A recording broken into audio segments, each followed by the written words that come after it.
tidak boleh ada pihak-pihak yang tidak berkepentingan dengan penegakan hukum meminta supaya klien kami ini segera ditetapkan sebagai tersangka. Ingat, ini melanggar prinsip negara hukum. Karena salah satu ciri dari negara hukum adalah adanya kebebasan atau independensi aparat penegak hukum. Mulai dari kepolisian, kejaksaan, termasuk juga lembaga peradilan, ya. Semuanya harus imparsial. Semua tidak boleh ditekan-tekan, tidak boleh by order. Semua proses hukum berdasarkan pembuktian yang didasarkan pada alat bukti.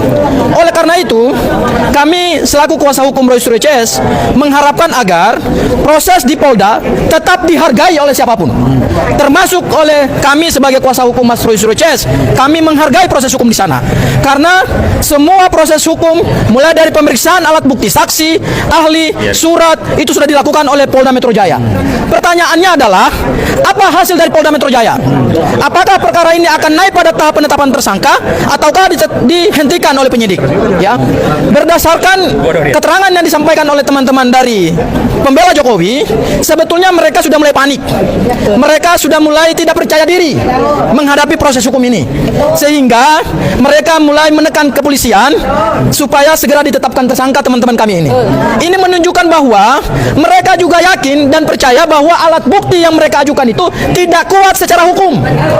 Baik alat bukti dokumen ijazah Pak Jokowi yang katanya sudah disita oleh Polda Metro Jaya, termasuk juga ratusan saksi yang katanya sudah diperiksa, ya, ada 500 alat bukti yang sudah diperiksa oleh Polda Metro Jaya. Mereka sesungguhnya sampai hari ini sudah kehilangan kepercayaan diri terhadap perkara ini, bahwa perkara ini tidak akan berujung pada penetapan tersangka. Oleh karena itu, berdasarkan pasal 109 KUHP, perkara ini berdasarkan alat bukti yang kalau tidak kuat, maka harus dihentikan penyidikannya dengan terbit SP3, surat perintah penghentian penyidikan. Yang alasannya adalah ada beberapa alasan. Satu, perkara tersebut bukan tindak pidana. Yang kedua, alat buktinya tidak cukup. Dan yang ketiga, dihentikan karena kepentingan hukum. Tiga alasan ini menurut kami sangat kuat dalam perkara yang ada di Polda Metro Jaya.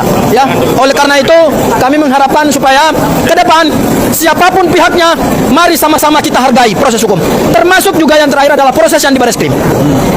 Hari ini proses hukum di Bareskrim dibuka kembali, ya, karena terhadap ijazah Pak Jokowi itu dihentikan penyelidikannya atau SP2 lidik, sehingga perkara ini harus dibuka kembali demi hukum. Kenapa? Karena sudah ada alat bukti yang baru berupa salinan resmi dari KPU yang menunjukkan bahwa yang diperiksa oleh Mas Roy Suryo, oleh Bang Rismond Sianipar dan Dr. Tifa itu sesuai dengan yang diunggah oleh Diang Sandi, dan itu sesuai dengan dokumen yang disampaikan KPU. Barangkali itu yang bisa saya sampaikan.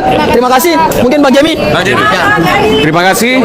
Saya mau menegaskan sini ada fakta baru yang apa yang dikatakan oleh Betor, ada wawancara dengan Denny Iskandar, ada kecurigaan yang dialami sehingga Pak Betor melakukan konferensi pers. Pertama, Pak Denny Iskandar saya bicara langsung, ada rekamannya mengatakan bahwa orang tua Jokowi dan Jokowi selisihnya 11 tahun. Itu kecurigaan pertama. Kedua, menurut Denny Iskandar, Pak Jokowi sampai sarjana muda, itu fakta. Ketiga, salah satu anggota Mapala di UGM mengatakan satu angkatan dengan Jokowi tidak pernah mengenal Pak Jokowi di Mapala. Jadi foto yang ada itu adalah foto palsu. Dan saya kira itu aja dari saya, dari rekaman selanjutnya ada di rekaman saya. Terima kasih. Terima kasih. Sampai jumpa lagi. Kurang lebihnya mohon maaf. Dan kita akhiri dengan wassalamualaikum warahmatullahi wabarakatuh.